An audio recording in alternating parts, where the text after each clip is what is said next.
Where they at, though? Where they? Oh, we're.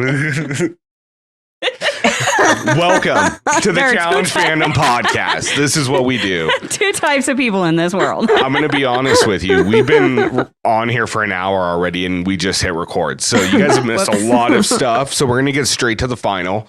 No, I'm kidding. To the final. Yeah, we talked about everything. I know my coffee is already gone. Like, I probably should have refilled that, but whatever. Here we are. We'll get there.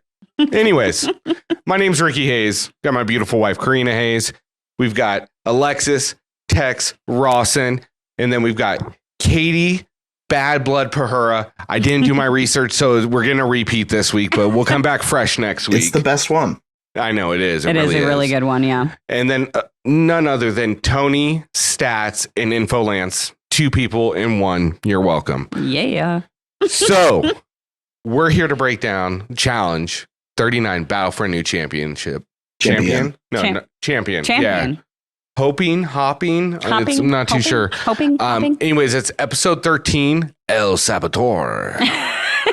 I was going to speak Spanish there, but I don't know any Spanish, so. This is odd. What? Yeah, I know. I'm not good at it. For what reason? I took 3 years of Spanish in high school, and I don't know anything. Yeah, for what reason for this title, though? I'm just, okay. Stuff. I think there's some reason behind it. Yeah, stuff. I mean, we got a lot of bar scene. Yeah. We did. Best part of the whole goddamn show. Mock. I'm joking. I'm just talking shit tonight. Oh my God. Yeah, that's true. Anyways, let's get into this real quick.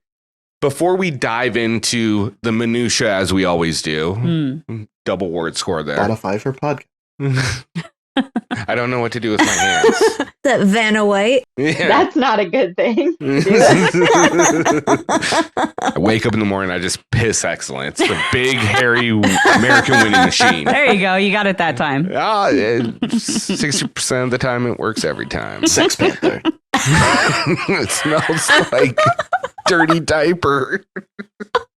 Don't even get me started on the Ron Burgundy quotes, man. Oh, see, I'm from that era before memes where we just sat there and quoted that shit. There's a Ron Burgundy on the shelf somewhere, and he has a little thing of scotchy scotch. Oh, yes. Scotch.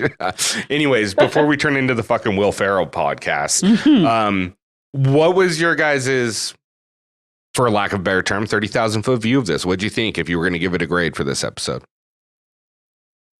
Don't you guys all go at once? It was dramatic, and I thought that was nice. It was dramatic. I didn't mind the daily. I don't think it's like the best thing ever.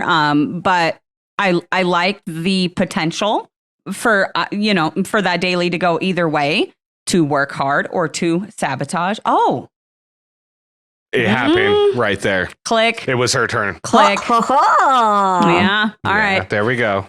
It's yeah. like when they say the title of the movie in the movie, you're like, oh, there it is. There it is. All right. Yeah. I had a friend who, every time that happened, she would yell cheesy at the top of her lungs wherever we were watching a movie because she thought it was the corniest thing ever that you would say the name of the movie in the movie. So instead, she just chose to scare the shit out of everyone every time we watched a movie with her. You've got to. Jesus. That's funny. So the drama, go ahead. You were. Yeah. The daily. So I actually kind of liked that about the daily. Obviously, and we'll talk about that a little more as we get into it. Lots of drama, lots of conversations that have been needing to be had are finally had, or at least kind of had. Broached. Broached. That's a good one.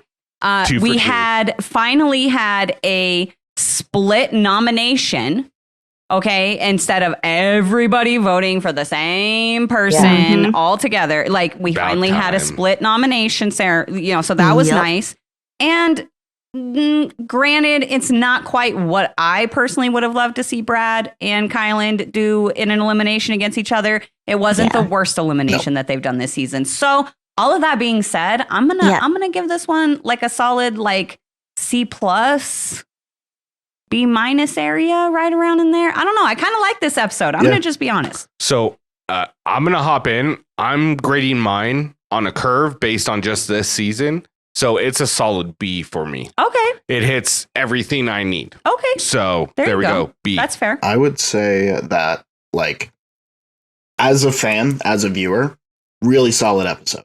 Like, one of the things I liked about the daily, and I know we'll get into it, is that it wasn't timed out by driving down that same stretch of highway, and then they had to do it by the time they got to the end. They just kept going through. So it actually gave them an opportunity to do it. And the same as you, I would have loved to see a much more physical elimination, but I liked that the elimination actually relied on physicality for once in a while. Yeah. As for the house stuff, it was very all over the place. I'm glad that this happened in this episode so we can see what happens next week. This needed to happen, and it needed to happen before anything else could. So I'm glad that it happened this potentially early in the season where there's still 16 people left on the show. Good That's a Lord. lot. I think we're just now at the midway point. I'm joking. We're not. I was Anyways. like, why you gotta say that? Katie, what did you think? I feel like there was so much that happened that I'm like, what happened? Yep. Because I don't even know like where to start.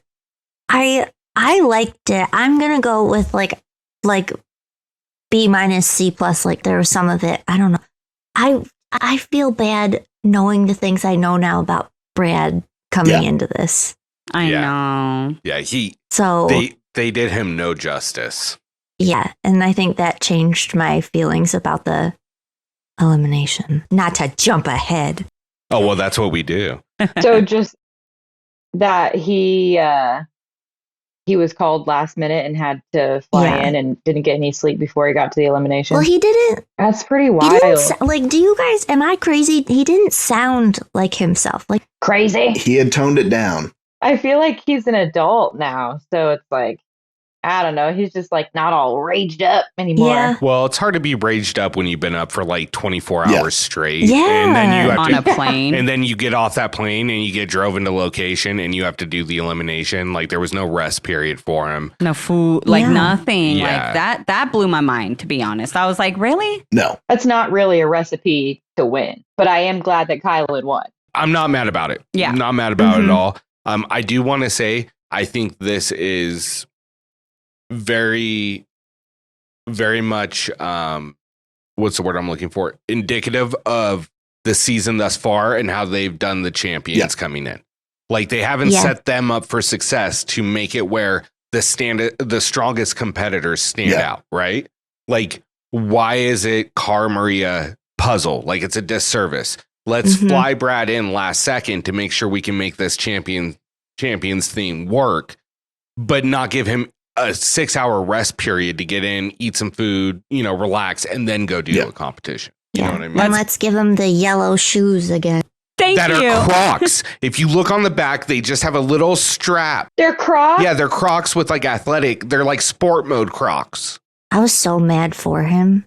Are you serious? I will rewatch the episode and I will pause it and take a photo and send it to you. I'm He had like, to stop and tie his shoe at one point during the elimination. They all are Crocs. and I think he reached down to get it back on. I swear Mhm. it, like they got a zoom up of it. It looked like sport mode They Crocs, did. like go fast Crocs. Zoom Crocs. Yeah. Okay, but there's no way that Jordan was wearing Crocs in that He elimination. kicked No, them he off. took his shoes off. Yeah. For most of it. Oh my God, are they really trying to run in Crocs? That's the funny part too, though, and it's so funny that you said that because I was literally about to say like that. Honestly, I was talking to somebody earlier, and I'm like, they're like, somebody had asked on our AMA why did they give the yellow shoes, whatever. I made a funny little joke, about the World Championship stat guy, but like if you think about it, I'm like, man, it's just another way that production is like, Yep. it's screwing with the fucking mercenaries, 100%. like Yep. just. Like making it more difficult on them. Like the purpose of it again was not for these champions to win. Like No. that's not the purpose. And that's why, like, yes, I would have loved to see the mercenaries come in and, do eliminations that they're the best at. But I also understand why they're not.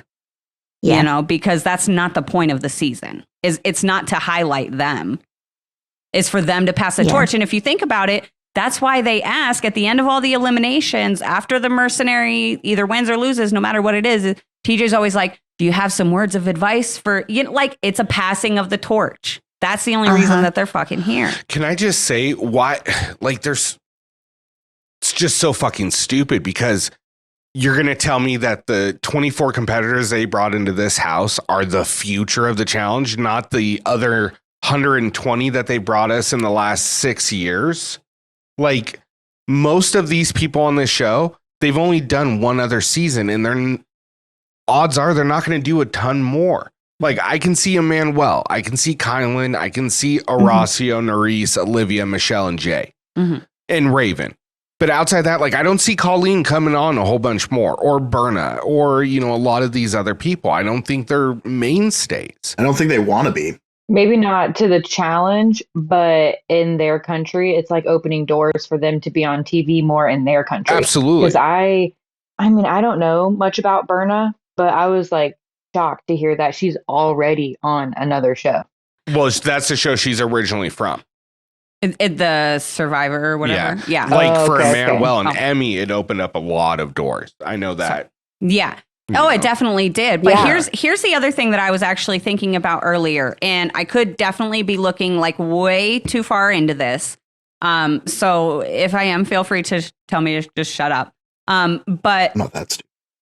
I wonder if kind of focusing on these like brand new players, these people from like CBS, from like, Love Island, Survivor, Big Brother, etc. I wonder if this has anything to do with, one, like we've been talking about this for like a couple years now, is this, possible move from MTV to CBS?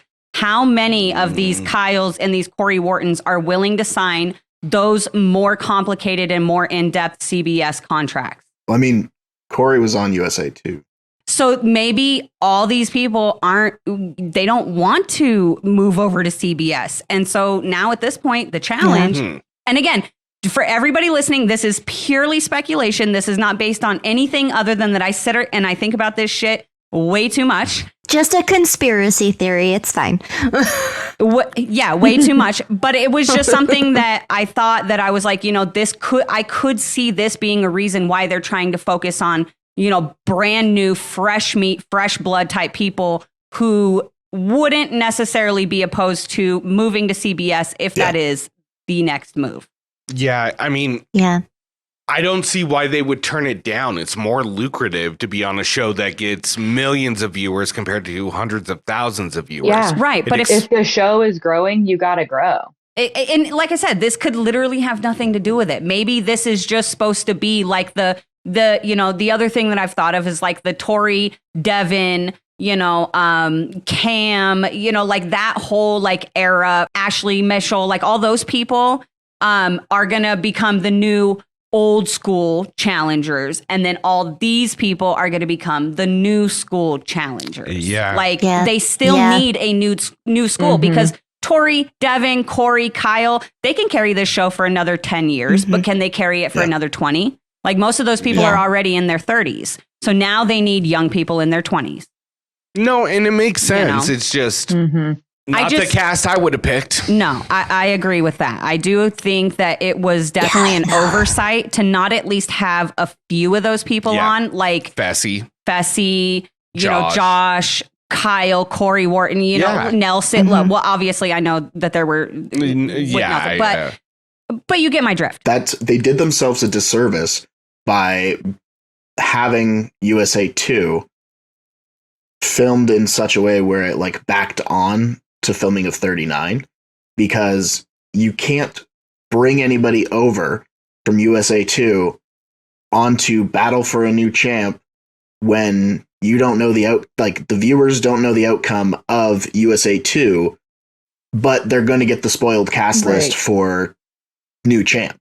So like we found out Michele was on it. We're like, cool. So she probably doesn't win USA 2. I mean, it wasn't much of a spoiler. We already knew that, but also USA 2 was new champion. So the whole season I was thinking like, oh, someone who's already won is going to win this season because the new champion's coming next time. Well, and that's the thing too, right? Like you could have Michele and Chanel and people like that were really good on USA 2. And like Dusty and Lewis, like they were all good on USA 2, but they're not on this one, which could have been a feeder. The other thing too, like to Corrina's point, if they do end up doing something like you have to sign a contract with CBS, this is where it's moving, blah, blah, blah. Being with CBS means that you're potentially looking at like The Challenge, Survivor, Big Brother, Amazing Race, stuff like that. But there's also like carryover. There's crossover between those shows as well. So in signing with CBS, in a weird way, it could also open doors for some of the players now. Like if you're looking at like Horacio, you could potentially have Horacio and Nurys on Amazing Race. Right. That's the only crossover, though, right? Because like, how often does Survivor bring in another reality star? Right. Same with Big Brother. I mean, they bring in fresh people. They do, like they have in the past. They just haven't brought anybody. They haven't brought back any returning players since Winners at War. But in the past, they have brought in Big Brother players. See, I would be interested if they did something like what they did on USA 1, where it was all CBS, like people from different CBS shows, but did that on a season of Survivor. I would find that very interesting and compelling. But all right, I know we're straying quite a ways away from this episode, so I'm going to reel us back in. Yeah. So the episode opens up, with Raven talking about how she's officially going to switch sides, which we've all seen for about 5 episodes now. Yeah. I thought she had already. But I'm glad we made it Facebook official, finally.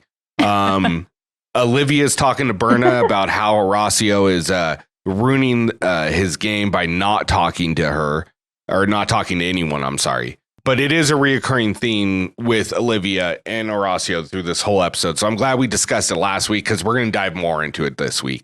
And then we get the scene of Nurys and Horacio sitting there and her telling him exactly what Olivia just said, which is like, you've got to open up. You've got to talk to these people, because when you don't talk to them, they think you're not trying to work with them or at least be friendly, and they don't know where you stand on things. Right. And even if you just, and she's absolutely right. And you're right on the point you're going to make. I already know it because you've already made it to me, but is the fact that people are taking it as like, oh, he doesn't want to fucking work with me. He won't say a thing, and it's absolutely correct. Yeah. Yeah, absolutely. And look, and the thing is it's like, I get why Horacio feels the way that he feels, when you're sitting there and, he sees all the shady stuff that's going on in the Jay Michele alliance. He's seen all the shady shit that's being done, in the middle and all of this. And so I don't blame him for feeling the way that he feels. But again, at the same time, this, in my opinion, goes back to things that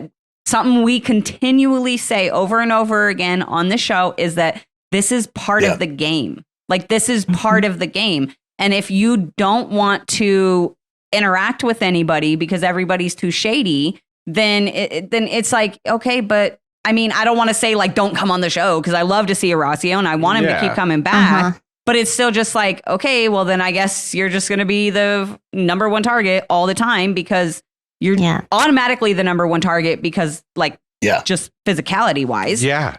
And then on top of that, you're not giving anyone any reason to want you there. And I get it too, because he's saying most of the people in the house by this point have already said his name.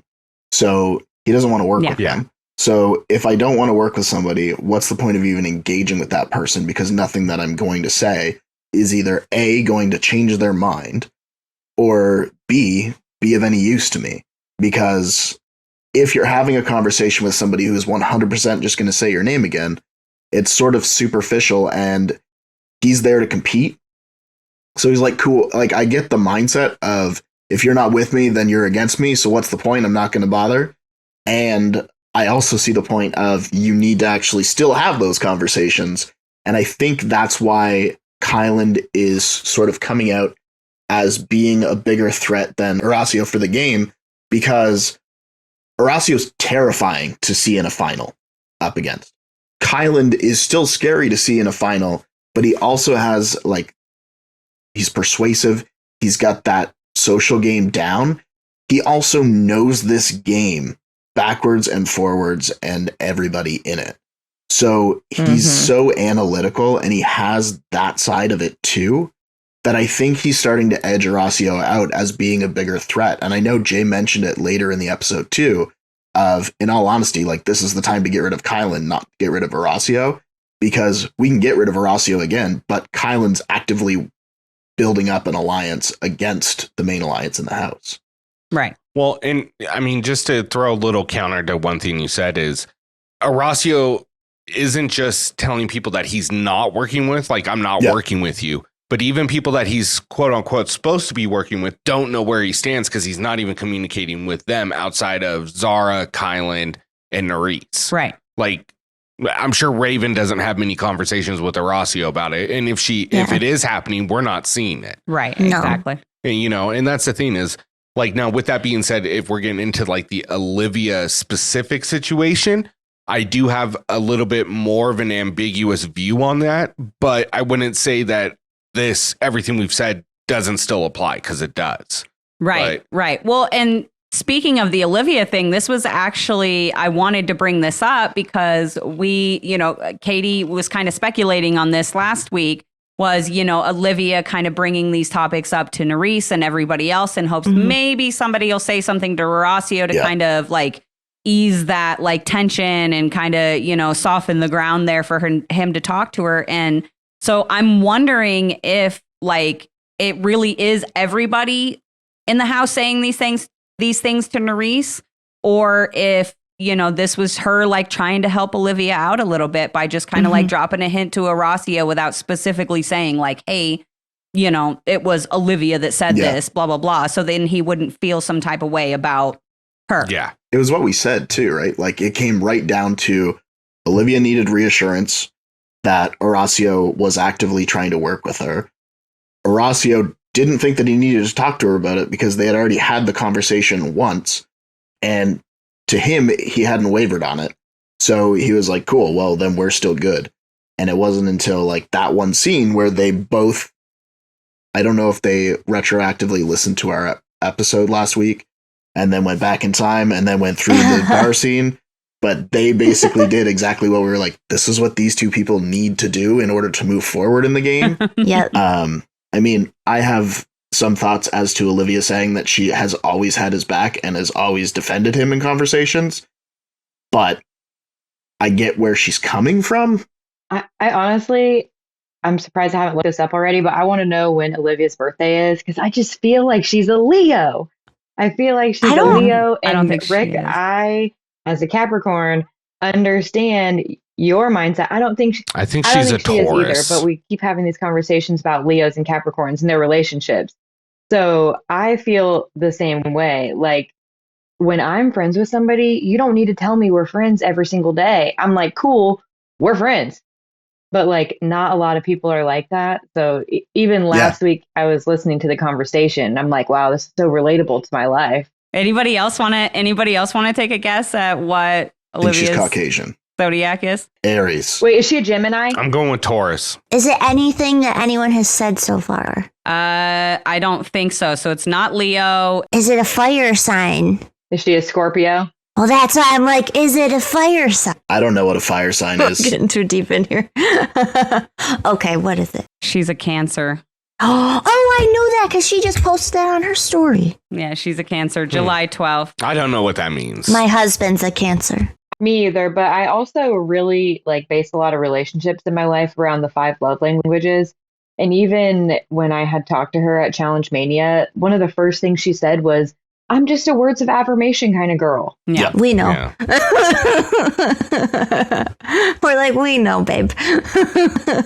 And that's why I also thought she was a Leo, because every Leo in my life is a words of affirmation person. So I'm like, yes, just feed me and tell me I'm pretty. Yeah. But also, Horacio knows her, so you would think he would just know that by now and be like, hey, got your back. I can get Corrina with a few words. I'm so proud of you. He's all, his brain's all pulled in a million places right now, though. He's probably not even thinking about that. That was my issue with it not. last week, was like, yes, he needs to be having those conversations, and even if he feels like he doesn't, by knowing Olivia, he should know that she needs to have those.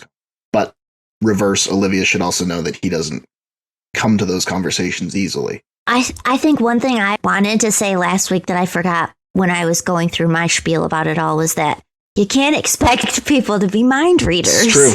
As much as we'd like people to be. Yeah, exactly. Unfortunately, even if you think this is your person and they know you, sometimes it doesn't fucking matter.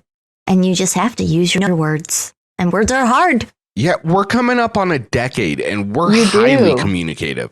We talk about everything, and like to the point, like she'll say something, she'll be like, shit. And I'll be like, oh, what's up? You know, like and she does it to me. Mm-hmm. And there are still times that I have no fucking clue what she's thinking. And I have to ask what's going on. Yeah. You know, and I've been with my husband literally since I was 16 years old. And there are still days where I'm like, why don't you know this? Yeah. It's facts. You know what else is facts? Is I'm going to be doing the same thing that this daily's called, getting tanked. You're welcome, America. I mean, that wasn't your best transition. I love you. Based on Katie, it's doing well.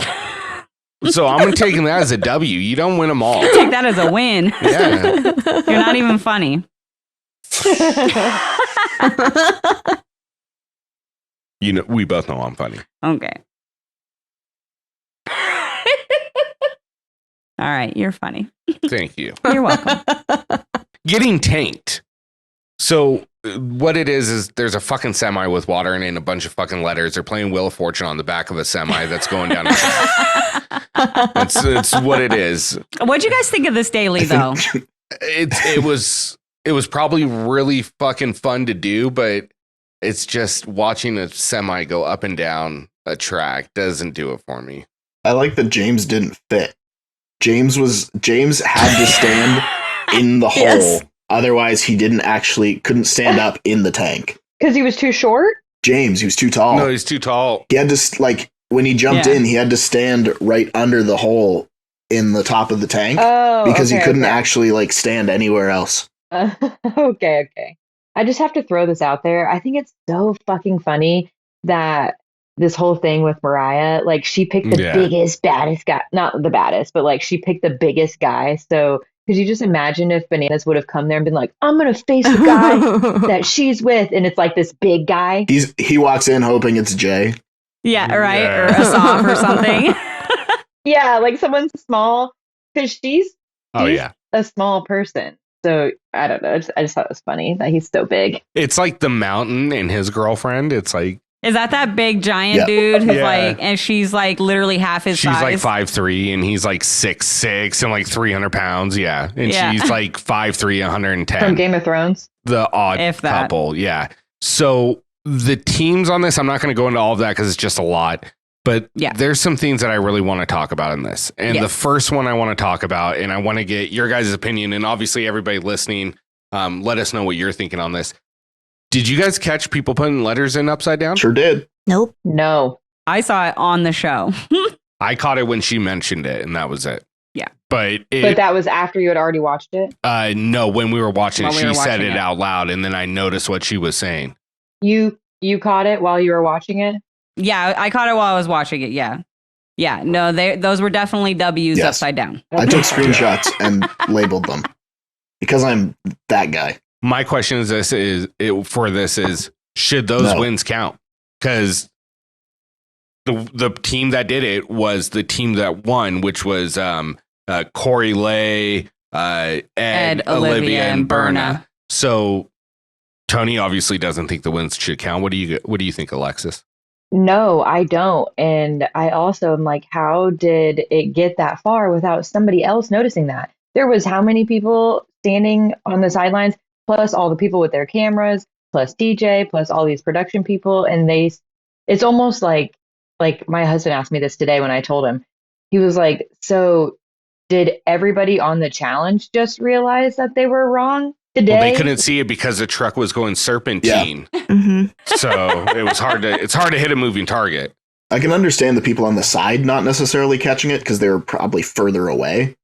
But anybody with a camera. Production. Come on. Yeah. What about you, Katie? Do you think it still counts, or they should have had a lineup and do it over again? Well, I'm going to start with I love Ed, but no, in the words of Johnny Bananas, all is fair in love, war, and the challenge. And they did not catch this. So in challenge history, I feel like this is just another thing that they're like, well, yeah, it's the challenge. Not tough shit. I was just going to say the thing that sucks for like from a viewer standpoint is it was Ed's team and Jay's team were the top two, and they were the two that used W's.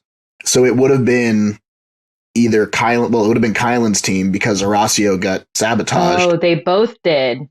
So the guy who went into elimination ultimately came out, but he would have been safe to begin with. They wouldn't have even been able to put him in as the house vote. And if he would have won, I doubt that they would have been able to convince him to put Horacio in. So I don't know how that looks. Right. Yeah, no. It would have changed a lot. But it is interesting that they both used W's. They probably didn't fight it because of that. Yeah, it was Emmanuel and Kyland's teams, not Horacio's, because Horacio's team was very out of it. My mistake. So the other well, here I'm sorry, give your thoughts on it. No, I you already know how I feel about this. so- Like that no, not okay. Production should have been doing their job. That should not have even slipped through at all. Like if I can notice it as a fan watching it when it's not even something that they're like zooming in on, like focusing on the show, then there is zero reason that production should not have caught it. And it's actually like they should be embarrassed. Like they should absolutely be fucking embarrassed right now. 100%. There have been much more complicated things that they've caught. Yeah, exactly. And just to clarify, but when I say they should be embarrassed, I mean production, not the challengers. It's not their fault. Like, you know, it's not their job to freaking double check their, like, no. Yeah, I really hope people aren't being mean to Ed. I know. Especially because you're already upside down. And if they are, you know what? Ed could probably kick. He could bench press them. And Ed could probably fucking do a spinning kick, kick and hit him in the head while eating a chicken cutlet. And, that's America if I've ever heard of it. Oh my gosh. One other thing I really did want to talk about with this daily before we get into the winner and, well, obviously what their decision was, is team number 2, which was Michele, Asaph, Colleen, and Horacio. And Michele last week actively saying, like, I can't believe that you would say I'm going to sabotage this team and blah, blah, blah, blah. And then what did she do this week? How dare you? She sabotages the motherfucking team with Asaph. Yeah, exactly. Like what? She said she wouldn't sabotage last week's team. Didn't say this week's team. Yeah. Sorry. There you go. And I'm not talking about the Beastie Boys song Sabotage. I'm talking about like she fucked them over. Yeah, royally. and you could tell while it was happening, like, no, man, no. Do you think Horacio knew? Like, I feel like he's always so nice that he was just like, oh, well, I just didn't perform today and we could have done better. Like, are you aware that they did this? Like, did it cross your mind or you're just, I don't know. There's several points where he was standing there doing nothing. I feel like he knew. I mean, he definitely had to figure it out. And I hate that Horacio is like not able to watch this episode because we all know he's filming for another show. But I mean, Jay said verbatim, like he's on a team with 3 of my alliance members. So there's an active plan to make sure he does not win. It did just make me question too that I thought of earlier. This is a random, because of seeing everyone's stories because they're filming the reunion. Do they get to watch the show before they go film the reunion? Oh, yeah. Yes. They live tweet it. Okay, so everybody who's filming the reunion now has seen all of the episodes until the end. They've seen to where we are. Right, but have they been able to watch the whole thing before they do the reunion? No, I think they maybe they might give them those like the pre-cuts, you know what I mean? Like, oh, at the reunion, I'm sure they do. Like, or like up to show this. clip, you know what I mean? Like I don't think that they don't see the episodes the way we see the episodes, right? So like they get like different cuts of them. Almost like screeners. exactly. They yes, get it almost the like day a screen. before. They get like a 24-hour advance copy. Like that's why And that people way were they giving can- Bananas so much shit about spoiling it because he saw it 24 hours before okay. and then recorded the day of airing. So I'm Gotcha. sure that they Okay, might okay. do that for them. Like, I don't know that everybody like sits down and watches all those or whatever. And I don't even know that it would be all the episodes, but I'm pretty sure that they probably at least like whatever they want to talk about. If there was like drama or something stupid said or whatever, they probably send them the clips of it or, I don't know. Okay. I mean, there's a couple things that I'm thinking of that are pretty important that would affect the way people behaved at the reunion. That's why I was thinking about it. And I don't know. It also just kind of stinks that Horacio's not there. I know. 100%. It sucks. Well, Yeah. look, he is definitely in a relationship with a woman that if his order's ever wrong at Chili's, he can just tell her and she'll handle it. So Yep. You're never going to let that go. Oh, it's accurate because it's the same person I'm married to. It's so accurate. But there has to be one line of the night for me, and it's you know what it is. The dolphin, Michele. Had me rolling on the couch watching. I was like, what is she, a dolphin? Like, what is going on? It gave me so much Jim Carrey from Ace Ventura. You must be getting inside the dolphin's head and communicating. I'm saying to Snowflake, and he is saying, and he is up on the tail. And you can quote him. What, do you want to talk to Snowflake? He sends his regards. Yes.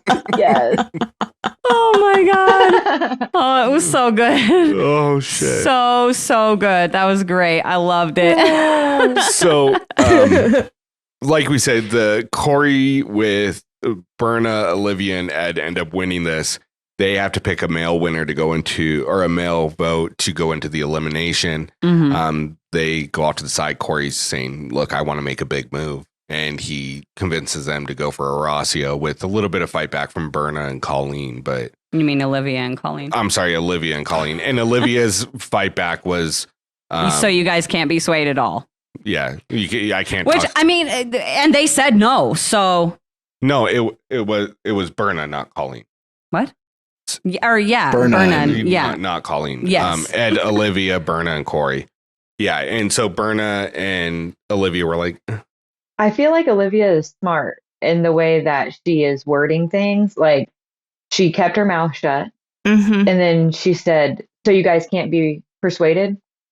Waiting for them to say no, not like trying to persuade them and then giving a fight back. Like, she's smart. She knows what she's doing.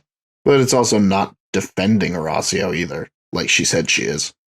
Oh, no, she said she was done doing that already. She already said she was done doing that. Yeah, but then later when they're at the bar, she says that she defends him every chance she gets. She's definitely taking the easy road out. do you think she's doing this to get him out because she doesn't want him in the final with her? There's only one winner. I mean, I would. Yeah, there's one winner. So literally, if she takes him to the final, she has to beat him, and she's not going to. I think there's a little bit of feeling, like there's a little bit of her own feelings in there, but also she's making a really good point. Nobody wants him there but him. Literally, Kyland. yeah. Maybe Kyland. He's got the Goku complex. So they come back up and they announce that Corey says Horacio because, you know, he's the strongest guy in the house. He doesn't want to run a final. And I mean, it's a smart move for anyone in that house to say Horacio. Kyland with the petty comments, Yeah, though. I'm loving it. I'm so Loving here it. for. I'm so here for it. Like that was amazing. He's spicy. I mean, he was wrong in this situation. I get it. That's his boy, but I mean, he's kind of right, though.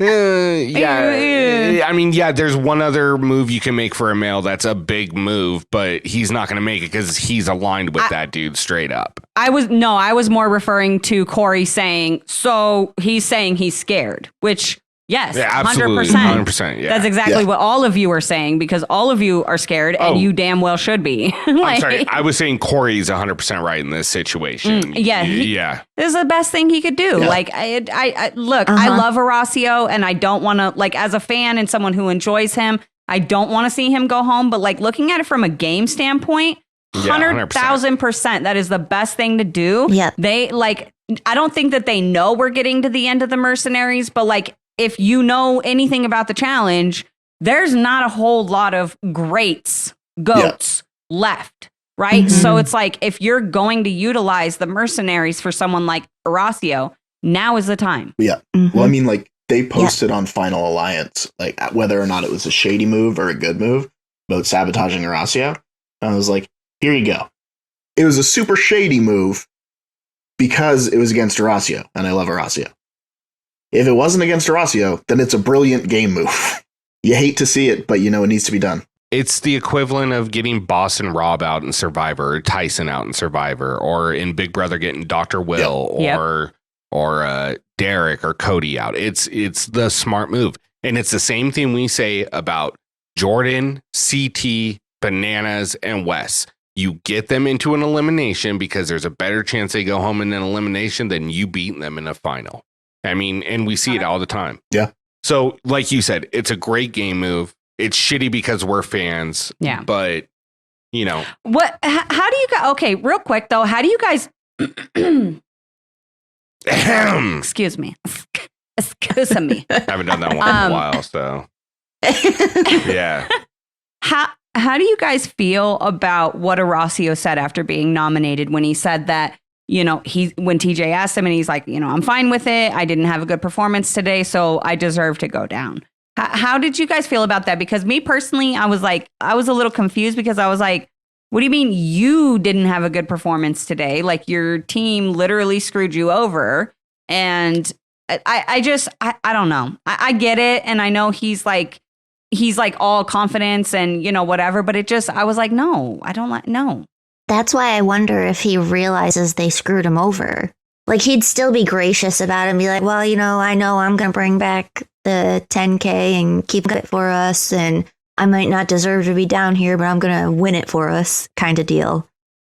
So that's why I'm like, I don't know if he realized. Yeah. I mean, here's my thing is I think that Horacio does feel a certain type of way, but he is not trying to show his true emotion because I don't know if he perceives it as, people see it as a weakness if he comes on too strong. And we saw what happened with him and Olivia last season in Ride or Dies in that mini final where he kind of got really pissed off and it blew up in his face. And I think he learned from that. Oh, yeah. I think this is a situation where for TV, it's not the right move. For TV, we need that conflict. And that's where I'm going to lead in a little bit later with a very different view on, well, not a very different view, but a different take on the whole Jay situation. But before we get to that take, I did want to go over this ad from Spotify from Podcaster.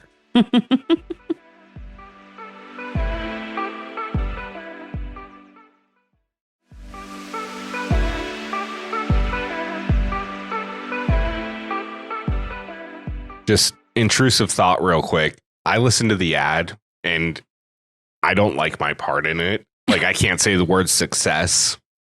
I sound just belligerent. I'm really glad that it wasn't my ad because you were like, I just listened to the ad and I was like, what the hell did I do? Because you're like, I didn't like. And I was like, come on, man. It's like the one thing that I've done outside of actually being on the podcast. No, yours is good. I just don't like Corrina's part in it is great. I just don't like my delivery. You don't like anything that you do. This is on the facts. podcast. Imposter syndrome. Yeah, I do. I could go for some pasta. We're back on Olive Garden. I wouldn't throw it on the ground, though. Just don't throw it out the window. No, I'm married to an Italian. I know better. I'd get fucking murked. I will not go anywhere near your pasta, as a fellow Tony once did. Yeah, don't do that. Bad news bears. Maybe that's what that bag is for. Totally. There you go. It's for yes. Maybe the bag I got from Challenge Mania is supposed to be to put pasta in. So it's if somebody throws it out of a moving vehicle, you can retrieve it unharmed. It actually has a Ziploc on the top, so it's like a good pasta bag. It's still good. Yeah. They should have made it a styrofoam box. Just putting that out there. That would have been funny. Now I understand. Yeah. Anyways, we digress. Welcome back from that ad from Spotify for Podcasters. Where we left off was right after the daily. We get back into the house and Jay says that Michelle's is wanting to play it safe, and he's bored and he wants to go for a big shot, and he doesn't give a shit if he hurts Nurys' feelings or not by going after her 2 guys. I think this is the intro of let's portray Jay as the villain as much as possible. Right. Just literally like out of nowhere too, though. Like, and I get it. He said he was bored and whatever, but it was just like, it just seemed like such a sudden just flip. And then he had a Micheltdown. Oh, yeah. Oh, did. My gosh. He learned from the best, though. No, he didn't. He was just excited, remember? I don't need pre-workout. The one, honestly, though, like the one that got me, even like obviously before his what would we call that? I guess his aggro moment. A J down. I don't know. But yeah, his aggro moment is J down. Jesus. In my transitions. I'm following. I'm smelling what you're stepping in. You get me? I'm picking up what you're putting down. Okay, we're in sync. There we go. You shouldn't pick up what you stepped in, though. Yeah, that's like stepping in someone's mouth. Oh, dagnabbit. See what I did there? See what I did? Full circle.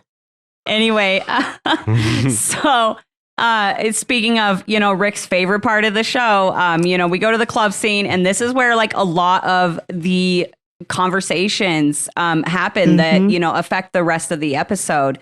And so one of the first ones that ends up happening is Colleen and Jay talk. And Colleen is kind of, getting to that place where she's over it. Like she's been over the BS with the big alliance for a while now. She feels like she's being used and she's just kind of the scapegoat for them. She knows that she's technically like with them, but she's at the bottom. So if nobody's available from the other alliance, she's the first one on everybody's lips. So, she goes to talk to Jay about this and she's like, look, like if I stick with you and I vote with you, where does that put me when it's a girl's day? Yeah. And she's looking for Jay to tell her that he will have her back. And he pretty much tells her, look, if Raven is not available, it's going to be you. Like, I can't do anything more for you. Did you guys, what did you think about this conversation between Colleen and Jay? I mean, what else can he say? Like, it's not the right thing to say, but it's not like she's going to believe him saying like, no, I'll put you before Nurys, Michele, Olivia.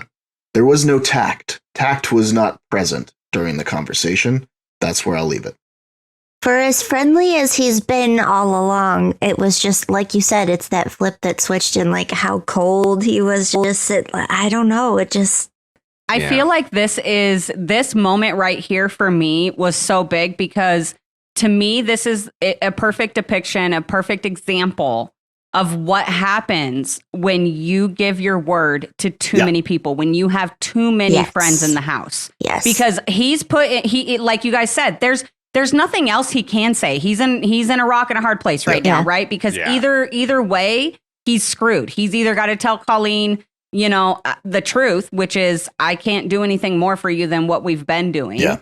Which isn't going to make her happy, or he has to lie to her, which isn't going to make her happy and could potentially get him in trouble with other people if they found out or heard or she told them or whatever.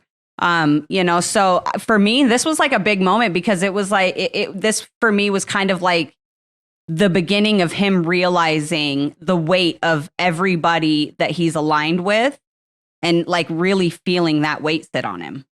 I agree with Tony. I'm hive-minded, and I'm not going to go through a full explanation, but, it's getting to that point in the game where, what do you want me to say? Like, we talk 5 times throughout this whole season, and you're not my number one. I'll try to protect you when I can, but there's not many people left that I'll choose over you. I mean, it's just, it is what it is.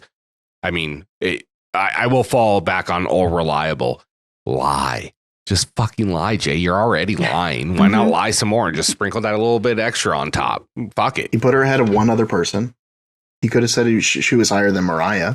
Yeah, he could have done that. I don't even know where Mariah falls anymore.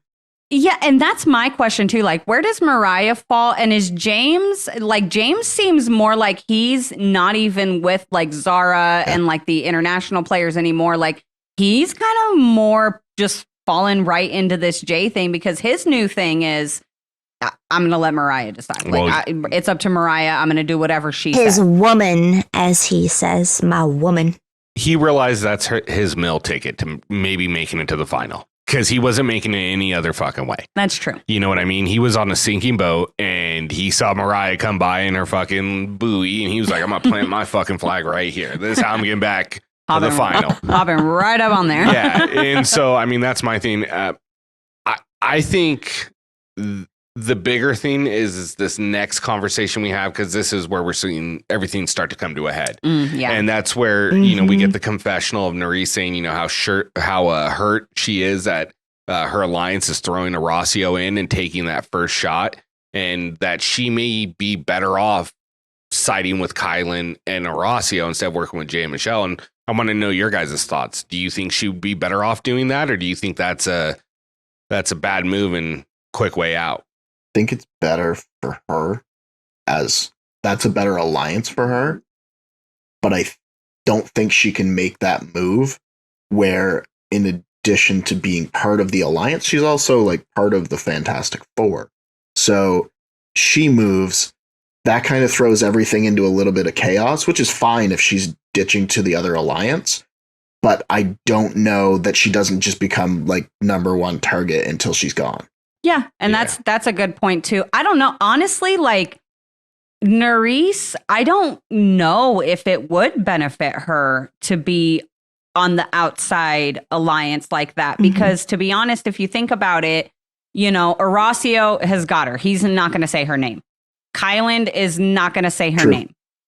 Right. And then on the other side of it, Jay is not going to say her name. Like Jay has said multiple times that like Nurys is like his number one in the house right next to Michele.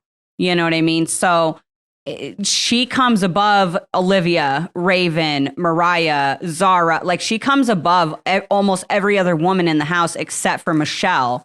And that's only with Jay. For like all the other people, you know what I mean? So I don't know. Like, I think that honestly, Nurys would have potential on either alliance. And it just depends on how she would want to play this game. You know, if she goes to the, the Horacio Kyland side, she has to be prepared then to perform competitively and, you know, perform at a higher level than what she's been performing so far this season. You know, whereas if she's kind of just stuck with Jay, but then she's got to be okay with going after her man and Kyland, you know, so it's messy. It just depends on what she values more, I guess. I think so. There's two people in that main alliance of, you know, the Americans pretty much and everyone else, right? And I think we all discussed last week that Michelle's like, if you take her out, that's like splitting it right in half, right? I think you take Nurys out of it, you're splitting 75% of it, and it's a hairline away from just snapping. You know, she's one of the more pivotal players because Olivia's relationship isn't really with Jay. It's with Nurys through Jay from what we've seen, right? Like they're cool, but that's the main relationship. Yeah. Same with, bringing in these outside people like Colleen, like Emmanuel. That's where we're kind of seeing these. So I think she's a very pivotal player for that alliance. And then if that Fantastic Four blows up, that's everybody's game because she'll turn around and she'll go, we were all in an alliance, and all of a sudden, Michele, Jay, and Asaph are on the outs at that point. Everybody knows that there was an alliance within an alliance, and we've seen in Big Brother how that'll break something right away. Oh, absolutely. Yeah. And that's a really good point. I didn't really think about how big of a fracture it would cause to that alliance if Nurys left. It's a good point. Yeah, it was just my time to use the brain. Even with the what is it? The Fantastic Four? Yeah. Even with those people, you don't think there's a hierarchy of who they would pick first over who they would pick last? Like, you can't tell me that Asaph isn't going to be last. Like, he's the first to go in that alliance, if you ask me. It's between him and Nurys, in my opinion, because I think Jay's connection to Asaph is closer than anyone else. But Michele views Jay as her closest connection, and I think Jay's the pivot point in that alliance more than anybody. Oh, absolutely. And that's actually a really good point because, you know, talking about Jay, you know, having kind of Michele and Nurys as his number ones, like what would happen if he had to choose between those two. I think this episode pushes him further away from Nurys, honestly. Especially after these next couple conversations. Now, the scene in the club is where I'm not a fan of Jay at all. The later interaction doesn't bother me as much, but him talking to Olivia and like, I got the feeling like he's gaslighting her here. You know what I mean? I didn't like that at all. I feel like he's stirring I feel like he's stirring the pot too. Like, I just wonder how much of her would she be as questionable? That's not a word. Yeah, no, you're right. You're right. Gone now. Oh God, I lost it now. I'm sorry. About Olivia questioning a lot more about Horacio. Oh, thank you. Jesus Christ. I don't think that she'd be questioning as much. Jay wasn't chirping in her ear saying, oh yeah, like if she wasn't going to Jay saying, oh, I'm feeling this way because I don't know if he's with me. Jay doesn't want Horacio in the game. So he's like, mwahaha. She had a conversation with Berna too. And Berna was like, well, if it wasn't for you. No, that's absolutely right. And I'm sorry, what I was going to say real quick is it brings back to me the interview we had with Nelson where he's like, you don't want to show vulnerability around these people because some of these people don't give a fuck about you. Yep. And they're going to take it and twist you up in that. And that's what Jay's doing. Yep. And this is my biggest gripe with this whole Olivia Horacio thing. She can go tell Jay how she's feeling, but she can't go tell fucking Horacio how she's feeling. And that's where I'm saying it's a two-way street. And yes, Horacio's in the wrong too, but Olivia's fine telling everyone else in the house how she feels, but she can't tell Horacio how she feels. And that's my biggest problem with it. Everybody's weaponizing it. Like Berna is weaponizing it. Jay's weaponizing it. Like everybody's taking every opportunity to take shots at Horacio because nobody wants Horacio in the final. And to do that at this point, the easiest way that they can is to weaponize Olivia against Horacio because then it's one less voice saying, I'm not saying Horacio's name. So like, I'm not a fan of it either because I like Olivia and Horacio and I get that they need to work their shit out, but like it would be a lot less to work out if it wasn't for everybody basically hyping up Olivia's need for reassurance by saying like, yeah, if he's not talking to you, then he doesn't give a shit. Where even us as fans know that Horacio isn't the type to constantly check in. He's the type to like have the conversation. His word is his bond and then move on. So like, it's not a good look. So I want to pose a question real quick because this just kind of just popped into my head while we're talking about this. Do you think Jay is pushing so hard on this Olivia situation with Horacio, trying to create that split in their relationship because he realizes that Horacio with Kyland, Nurys, and Olivia is a tough fucking four to beat in anything? Yeah. Oh yeah, Jay's smart. Like that's the thing is that Jay is very smart and he's calculated and he has strategy. So like, I find it very hard to believe that anything Jay really does in this house, like that is related to the game, is not on purpose. Yeah, and I'm trying to think off the top of my head, a combination of 4 different competitors in the house that I would choose over them, and maybe Jay, Emmanuel, Mariah, and Zara, but those connections aren't happening to create that type of alliance to compete against Horacio, Kyland, Nurys, and Olivia. So it's just something that I was thinking about. This is where the drama starts happening, and this is where Nurys grabs Jay, Olivia, and Michele, and look, she's pissed, like we said earlier. She goes off, like she confronts all of them, like pretty loud too, like publicly there at the little club, like Horacio sitting literally one table away, just listening into everything. Like, oh my God, could they hear? Like the glass was right there. Not when they were sitting on the other side of the glass, but when there's sorry. Yeah. God, okay. Yeah. And they were all sitting at that little circle table. So I'm curious, what did you guys think about Nurys approaching the situation like this?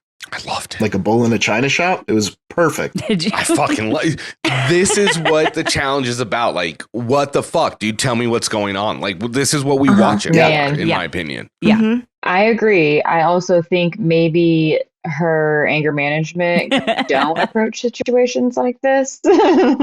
Basically, walking into a ball of fire, just being like, I'm gonna blow this shit up. Yeah, exactly. But I did feel like that everything she brought up, like Jay and Michele didn't really have an answer to. Like they were trying to just But I love more it. gaslight, and that's not going to work on Nurys the way it works on Olivia. No, absolutely not. You know? And well, and like you said, she brought up good points. She's like, look how many times Horacio's won. Yeah. And he's literally never, your names were never even an option. But the first time you guys get power, you guys are going to throw him in. You know, and so, I mean, I can't blame her. I loved it as a fan. I loved it. It was so great to finally see somebody call these people out for their shit and be like, what the fuck is really going on? Yeah. Game-wise strategy in the moment, probably not the greatest way to approach this. And it was like totally flipped from how she's been handling this situation, because she's been keeping it so calm and cool, like all this crap with Olivia. You know, she's been keeping it calm, keeping it cool, keeping the information inside, just using it to help her decide what move to make next. But it was like she snapped in this moment. As soon as Horacio was in trouble, it was like she saw red and she didn't care anymore, and she let it all fly. That's her man. Yeah. And like I said, as a fan, loved it. Game move wise, I mean, she might still be fine though, because she's got such a great position in the house. So I don't know. Like, I'm here for it. My big thing that I just realized when you were talking was, so I've clearly put a lot of thought into this. She started to get loud with Michele, with Jay, with Olivia. In that room that Horacio's right here. She's having that conversation about the fact that he has never said their names, but they are very quick to say his name. And it's from that conversation that Horacio comes over and is like, look, Olivia, we need to talk. We need to squash this now. I wouldn't be the least bit surprised, because as much as Jay is calculated, Nurys is calculated. I wouldn't be the least bit surprised if she has that conversation right there, right now, with those specific people, so that Horacio hears her and hears what he's saying and to who he's saying it to, and is like, look, this is why we had this conversation at the start of the episode. These are the people you need to have those conversations with, because right now they are super comfortable with saying your name. Right. Yeah, and she was 100% signal calling for him. Yeah. 100%. And look, the point that really drove it home for me, and I think this is the one that I was really kind of referencing and saying that Jay and Michele didn't have an answer, is like, Horacio's won more than both of them. And never once has their name came up. Yeah. And Olivia keeps talking about like, well, you know, he doesn't have my back. And it's like, he's won more than you, and your name has literally never come up before this episode. Or I'm sorry, before last episode, when Ed and Horacio won, and they shot that shit down right away, and we're like, nope, this is who we're voting in. Yeah. You know what I mean? So it's like everything that Olivia's being told from Jay and Michele is just to create that split, that divide. And she's just not seeing it right now, at least in my opinion. That's how I'm reading it. No, I agree. So, like you said, Horacio grabs Olivia. They have the conversation. Nothing really great happens out of it, except for you see Horacio fall on the sword again, which is, don't ruin your game over this, over this week. You know what I mean? And that's my theme with Horacio is, I think as much as he doesn't say anything, you know where his intentions are when he's already up to bat and he's telling you, don't ruin your fucking game this week for me. I will be fine. Yeah. You know what I mean? I do respect that about him. Yeah. You know what I mean? Yeah. So the next part, we get Kyland, Colleen, and Zaza talk, and they want to try to pull Emmanuel, Aesop, James to their side to send Jay in. And 2 out of those 3 it's not going to happen. I was like again, this moment, I literally wrote this note down just because, again, in this moment, it's like, how does nobody know how close Jay and Aesop are? I don't understand. It doesn't make sense. Because they're not homework official. Should be listening to our podcast, like I said. But Aesop, did you guys hear during the daily Aesop yells like, go Uncle Jay? Nobody caught that? Several times. What? Yeah. Yeah. Oh, because of his kid and probably and his Jay's kids. Yeah. And that's still kind of weird. I don't know. It's just Well, like, I thought the same thing. I was like, well, I guess, I'd probably say that about my nephew or my whoever. Never mind. Thank you for coming along on this journey. Words are really hard today. yeah, I mean, look, it's kind of like Corey and Nelson, but everybody knew Corey and Nelson were boys. Yeah. You know what I mean? They had a whole fucking Right. TYB and all of that. But after the club, we get back to the house and Colleen goes and talks with Jay, Michele, and Emmanuel when Mariah walks in and says James told her that Kyland is saying he has the numbers to get Jay in, and Jay says he's fine, and then immediately starts having a Micheltdown. Like, really, they should make a beanie from the Stay Local line that says Micheltdown on it. It's. Did they not? Is that not where it came from? I Or doubt where it did came from. I don't think it came from Stay Local. It might have. I don't know. I don't know where. Yeah, Tori does have a Micheltdown, but I think it's the challenge gear, maybe. I heard Michele in the background saying like it's the one and only there is or something. So I was wondering. I don't know if it's actual merch. It could just be something she got made for herself or something. Yeah. But I did see the hat that was, or the beanie. It was cute. Yeah. Freaking Jay absolutely like just goes into aggressive mode the second he hears that Kyland's trying to, say his name, which again, I think this is another moment for me. Like the Nurys one where like as a fan, I was like, oh my God, this is going to be great. I want to watch this shit blow the fuck up. Let's do this. Drop the bombs, Jay. Drop the bombs. Game wise, probably not the best way to handle that. I just feel like, I don't know. I just feel like at this point in the game, like, it's like, fuck it, right? What do you have to lose? You already know where the sides are. You know what I mean? Yeah, I don't know. I was not a fan of how he handled this situation just because it's like, look, dude, you've been running the house this whole time. So what people are doing to you right now, you've literally been doing to everybody here and a bunch of people gone already the whole goddamn time. You can dish it, but you just can't take it. Yeah, it was strange too because like there's elements of it that is very much the Jay that you see like on Instagram, stuff like that. Like very much jovial and just being a shithead and poking the bear as much as possible. But then there are other like glimmers of it where I was like, look, I'm obviously a fan of Jay's. I'm wearing a Stay Loco hat. There's a sticker behind me. But sometimes it is hard to be fully in support of every move that everyone makes. And that's why we have a podcast. Oh, yeah. I think we all love some controversial people. Yeah. We all have a checkered past of sorts. So like the jokey side of it, and like when he's getting the votes and he's just like, perfect, thanks, awesome, thank you. And when he's having fun with it, love it. Like that's what I like about Jay is he's been the underdog for so long that he's just like, fuck it, whatever. But the moments where he's like, wait a minute, I'm in the main alliance. This is further than I've been before.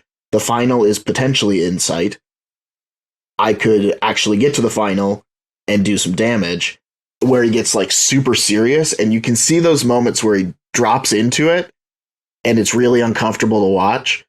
And then he goes back to like normal Jay and it's enjoyable. But yeah, like the conversation with Nurys, I wasn't a super big fan of. The like, I'm not yelling, why are you yelling conversation.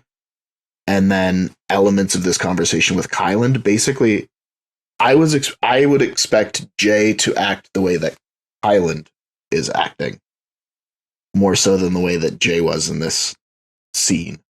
Right. So here's what I like, and this is just my assessment from the edit I've seen of Jay. And with that being said, I know they can edit Jay to look and anyone else to look however they want. They can show any one of their emotions and portray him only as that person this season, right?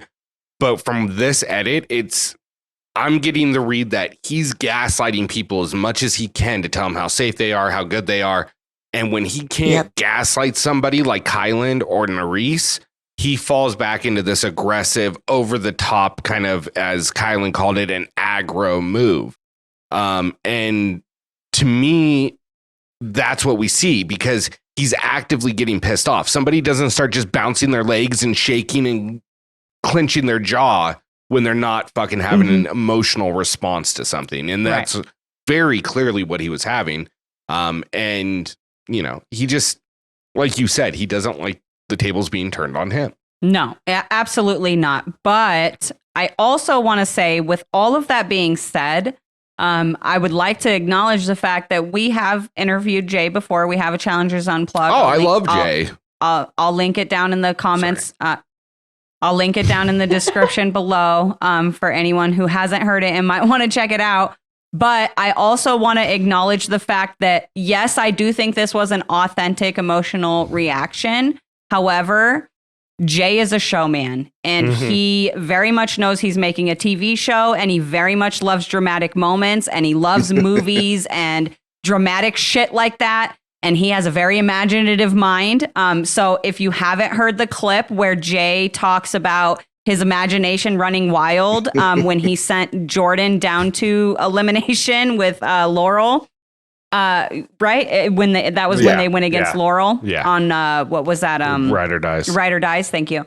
Definitely go listen. It to me, it shows a lot about, like I said, I think that it was a very authentic reaction, but the fact that Jay was willing to put it out there, to me, it's like, I think he was also very aware that he was making TV for the fans in that moment. So, 100%. And that's why I wanted to preface it with the fact that it's not indicative to who Jay is. No. It's indicative to what the edit of Jay is this season. Right. Because the conversations we have with Jay are phenomenal. He's a great guy. Love him. And completely understandable why Aesop would want him to be his father or his son's godfather. Yeah. Yeah, sorry, I almost mixed that. Why he would want his father to be his godson. Wait, what? So, yeah, I mean, loved watching it as a fan. Yes. Probably not the greatest move in the game, but it was highly entertaining, and I appreciate it. I appreciate it for that. Yeah. So, And one of the last few things I'll bring up about the house before we get into nominations is, low key, I think Corey is playing one of the best games socially in this house, outside of the the Melissa and Big T situation. Yeah. right. Because he fucking saves Jay's ass right here, going and having that conversation with Colleen and Berna, saying, you know, like, I get where you're feeling on this, but it's better to be at the bottom of an alliance that's winning than in an alliance that's getting picked off one by one, which is very accurate. And he sways this vote. Yeah. And he tells her, you know, and it wasn't even like let me sway you to stay with this alliance. Like he compromised the moment with her, right? He was like, look, stay with the big alliance until you get through chaos, because you have no idea what's going to happen. And it's better to be aligned there and be towards the bottom than to literally be the bottom when these mercenaries are coming in. You know, and then once we get through chaos, you know, and the numbers dwindle down a little bit, break off and do your own thing. Like, so he gave her solid advice, but at the same time saved Jay and, you know, completely flipped this vote, because it really looked like Jay might have been sent in. If like Colleen and all of them had actually flipped over and voted the other way, there was a chance. It was real close. Looking at the elimination, Jay could have potentially done really well given his skill set in that specific elimination. Yeah. But it could have gone very south if it would have been something that catered to Brad and he had any sleep and not jet lag. Right. I just want to say everybody's really lucky, because I don't know this for a fact, but I'm about 99.9% positive that Derek K got the call and turned this down. And he would have murdered just about anyone in that fucking elimination. Yeah. Oh, he would have done so good. So I know I was told what happened. So this specific challenge Mania was not recorded. I think the place that they had it just didn't have the capability. But he had said that he did get the call, very short notice, and it for them to get their like background check done. So they had to go through all of Derek's everything from the last time he was on the challenge until now, like his social media, his everything. So he didn't get all of that completed time that he needed to go, and he was technically already like out of state doing something else. But yeah, he did mention that he was supposed to be there, got a last minute phone call, but I don't know. I guess it was just easier to screen Brad than it was to screen. And he also mentioned like you have to get a physical and you have to do this and you have to do that. Like they have to be screened. So he was away and couldn't get any of that stuff done at the time. That's interesting. That is really interesting. Huh. Yeah. It, honestly, like when we said that Derek was called, that was pure speculation because I couldn't imagine, like nothing against Brad, but I can't imagine the challenge calling Brad, but not calling DK. Like that would be insanity in my opinion. So it's cool to know that that actually did happen. And that sucks that he couldn't, make it work because that would have been awesome. Funny just to know that they were like frantically trying to find somebody after Bananas had a little fit about it. When Bananas split. Yeah. CT, can you do 2 eliminations? Right. Yeah. So one last thing I want to ask about this portion is we see Nurys and Jay having a conversation, and it's more of a heart-to-heart about how she's feeling in this whole situation, what she's going to do. And, do I vote for Kyland, who's like my number one, or, and you're the only other person really getting named, and you're my other number one. She's got 3 of them. Or is it better for her to burn vote? And I was wondering what you guys think. Is it a better move for her to burn, or she call someone's name?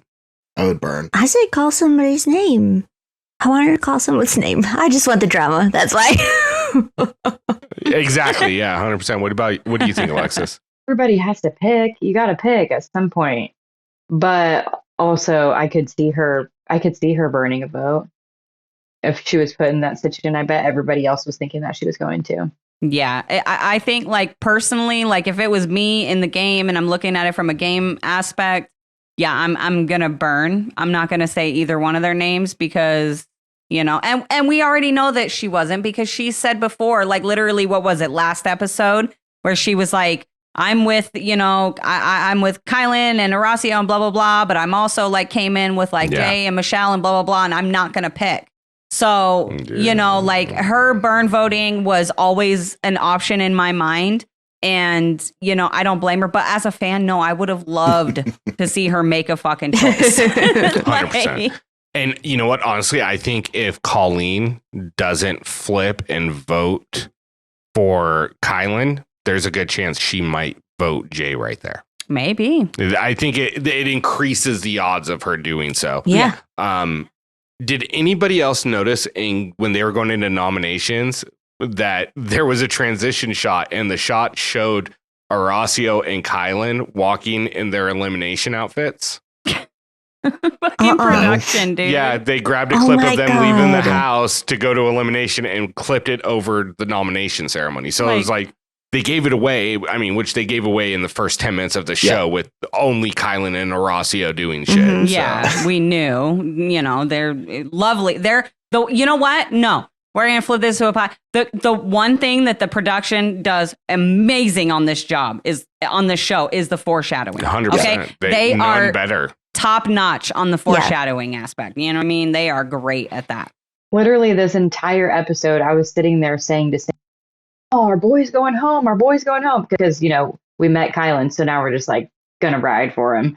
And I'm like, oh, man, like he didn't even say anything. Like he's about to go home. He didn't even tell us. Like I was just hoping maybe we made him feel good. And if he goes home, at least he's still got some new fans out here. Right? Yeah, absolutely. So, Horacio's speech, knight in shining armor, I deserve to go down there. I'm ready to go down there, save the money that I'm going to win, blah, blah, blah, blah, blah. Yeah. I think the most interesting thing, obviously we get Jay voted by Horacio, Zara, Kyland, Raven, and then it gets to Colleen and she votes Kyland, and that starts the windfall after Nurys does burn vote for Emmanuel. Yeah. But I think the interesting thing, actually, never mind. I just poof.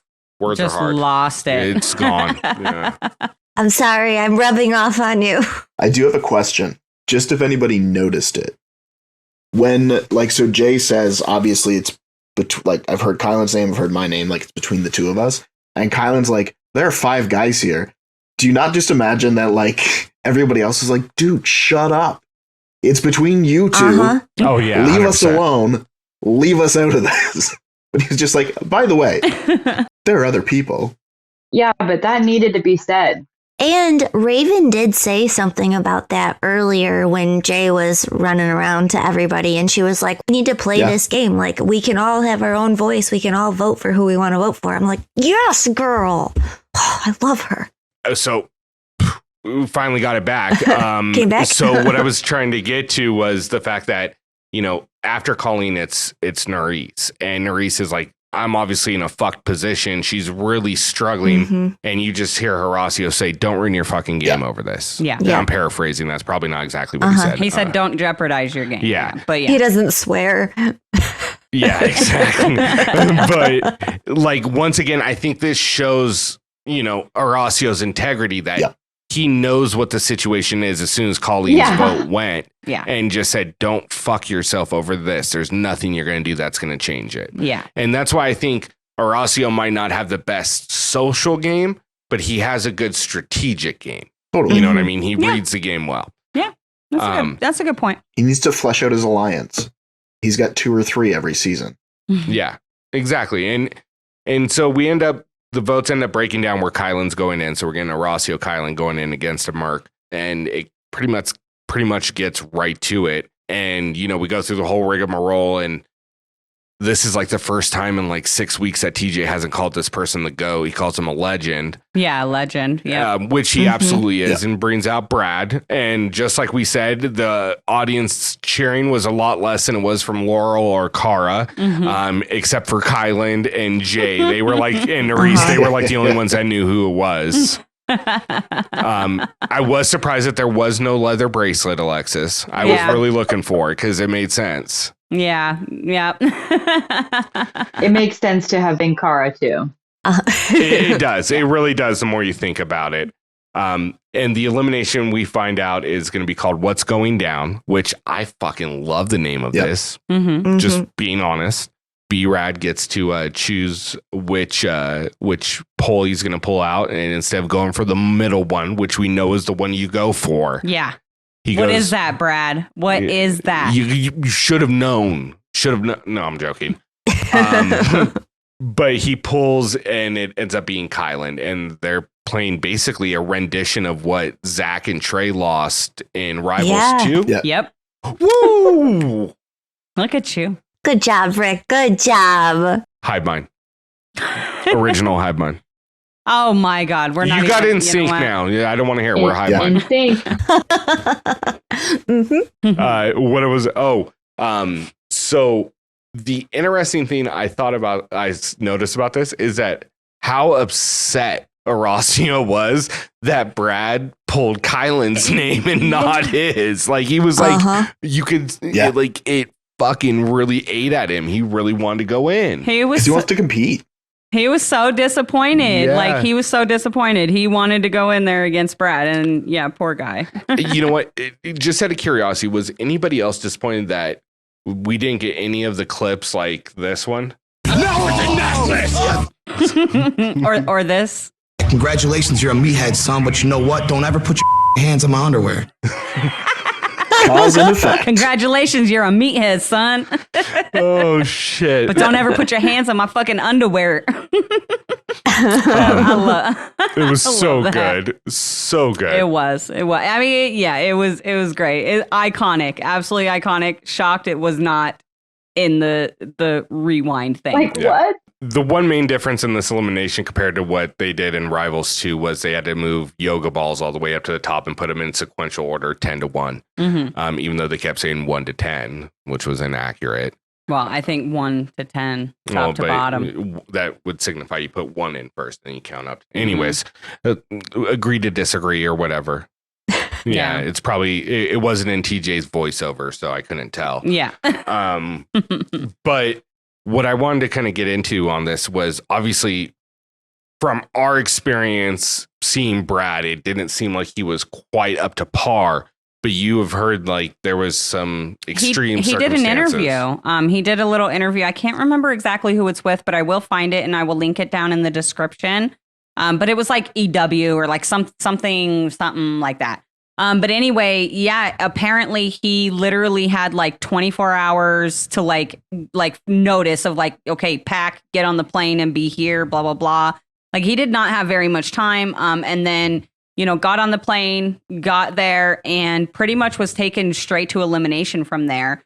He had said something like, he in his mind, he thought like he'd be landing and then he'd go like chill at the hotel, maybe take a nap, have some food, whatever. And then like, take a shower, whatever, and then head down to elimination. But it was not like that at all. It was pretty much like landed and then freaking got taken straight to the arena and expected to just compete like that. So he was extremely jet lagged, super tired, hungry, just I feel bad because I'm like, okay, so was this just because of the late notice for Brad, or have all the mercenaries been being rushed in and rushed out like this? No, because I've heard multiple different mercenaries say that they were staying at a hotel and would see someone passing and like they knew who. Well, the maybe other after, yeah, but I'm just saying, like, did they fly in like the day before? Did they literally fly them in like the day of and then just straight to the elim?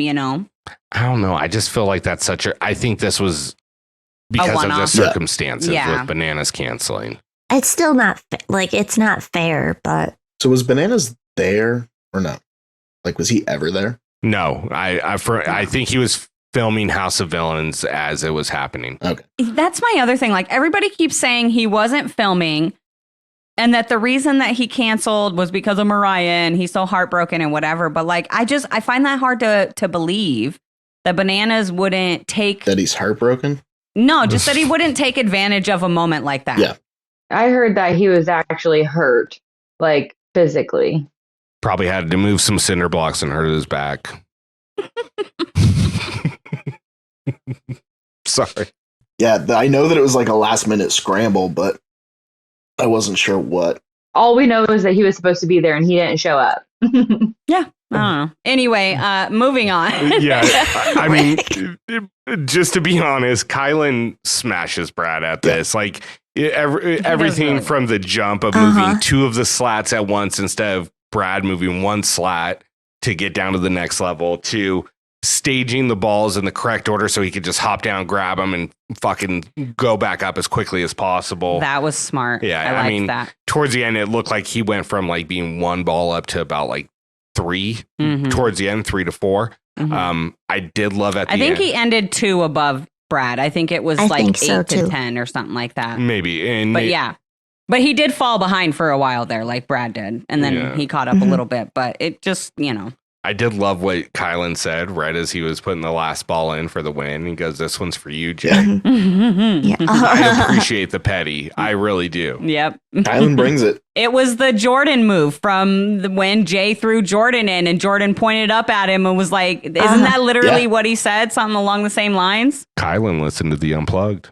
He probably did because he does his homework. He does. I also just want to mention Kyland is super tall. Like, I don't know that it really transfers. Seeing him in person, like, he's a big guy. Oh, yeah. I mean, he's got some muscles. My husband was like, that he knew that. I was like, I mean, he's a good looking guy. But also, Olivia told me my husband was hot. So I'm like, who's the real competition? That's fucking hilarious. I love that. That's awesome, honestly. I love that so much. Did anybody else catch that it was Kyland's birthday when he won the elimination? Yeah. Just nobody says anything. I listened to MTV's and he said that they like waited up on the top of the thing because I guess it was the following day that was his birthday, like the day after the elimination. But they were there so late that they called him out. And like, I can't remember if he said they sang to him. Also, it was going so fast during this elimination. The camera guy was like, dude, it was hard for me to keep up with you. Wow. I was like, that's nuts. He was moving. Like once he got those slats open, it reminded me of you guys remember when Bamber and Chauncey had to do that one same idea type thing on Ride or Dies. Yeah. And that part where Bamber just like straight down pretty much. That's exactly what it reminded me of. He's grown on me a lot. Like, I remember when I first started with you guys, I was like, I don't know how I feel about him. And I hate to say it, but it was his relationship that was hindering him with my lack of opinion. Yeah. Yeah. I mean, to me, he's a rookie because I know he did USA 1, but this is a real season of the challenge where you're not getting partnered with someone every other week that you don't have any relationship with. It's a traditional season, and he's rookie of the year by far. Like he is playing one of the better games. I think the only thing he really needs to kind of put some work into is maybe his social game a little bit. I know he is neurodivergent, so that does add a little bit of difficulty to that. But even with that being said, he's playing a phenomenal game, and he like we've all said, he really is a student of the challenge, and it's awesome to see. Yeah, I actually, like, as soon as this episode finished, I sent him a message on Instagram. I was like, look, you are playing a fantastic game. Like, every element is in check. And the fact that he comes in being so analytical, but also knowing this much about the challenge, it's what the fans have, like, always said that they wish new players did, was either they were fans of the game to begin with, or that they at least did their homework. And he's both. So, like, you look at that and then you factor in how much of an absolute wrecking ball he is. Like, I'm more than happy to have him be a mainstay alongside Zara. Yeah, well, I agree. Agreed. I saw a post where someone was complaining about, like, I'm so sick of hearing about him talk about how much he watches and studies the challenge. And, like, I commented, I was like, so you much preferred Gabo not knowing who TJ was? Like, come on, dude, let's stop playing games. You're complaining about somebody knowing the show that you're watching and complaining about knowing the show. Yeah, I appreciate that he does. Me too. 100%. Me too. 100%. And in fact, you know what? I'm just going to use that to just lead right in. I am giving Kyland my MVP. I don't even have an honorable mention this week. It all goes to Kyland for everything from his petty little comments to, you know, just his willingness to stir the pot in the house, to, you know, just absolutely wrecking this elimination, like all of it. Just happy birthday, Kyland. That was awesome. And MVP. Yeah, I agree. The only runner up I would have would be all of, what was it, Team 2 that ended up winning, or, you know, that won the daily. They all did an amazing job. I don't know what team they were, but Ed, Corey, Berna, and Olivia. So, but yeah, no, for sure, Kyland's MVP. Yeah, I wrote the birthday boy, so no honorable mention, just Kyland straight up. I agree, 100%. Kyland would have been my MVP, even if he wasn't a big part of this episode, just because we met him, and I'm like, fuck yeah, dude. And I want to give an honorable mention to Brad's shoe, because it came off elimination. He didn't have his croc in sport mode. Yeah. All right. Oh my God. You're so convinced they're Crocs. We're going to figure this out, guys. We're going to figure this out. So, okay. Before we completely wrap this up, and I have a couple questions for Alexis about her Mania event, and then we'll get everybody out of here. But we see the season or the episode preview, and guess who's back? Back again. Yeah. CT's back. Tell your friends. How do I not? I don't have anything on here, do I? Yeah, you do. Oh, yeah, I do. Just stop playing. Yeah. Block, load, explode. Choo choo. Or this one. I will smash his head and eat it. Yeah. So, on a scale of 1 to holy shit, how excited are you that man right there is going to be back? Yeah. That face. I'm holy shit, if not even a little bit above that. Yeah. Not only that, he's coming back on a mini final. Like, it's going to be a good episode all around. Plus, I'm so excited. First 2, I think, episodes of The Traitors are airing the night that we record. So CT's back all over the place. I think it's 3 episodes. We have them everywhere. No, there is 3. I started watching it right before we started recording, and there's 3, which I didn't know, so I was pleasantly surprised. Yeah, we're watching tomorrow. Yeah, I think we're going to try to maybe get an episode in tonight and then watch the rest tomorrow, and then we'll have a little conversation. We're not going to recap the show, but we'll have a little 10-minute conversation about it next week. Yeah, I was going to say, for anyone out there listening, we will be kind of talking about Traitors, but we're not going to be like recapping it. But we will be kind of talking about it, but I will make sure that I like put timestamps down there. So, you know, if you're not like at that point or whatever, you can just skip over us talking about Traitors. Yeah. So that pretty much wraps up this episode. I know we're all excited as hell for CT to come back and see how that breaks down. If he walks in carrying chaos or if he pulls it.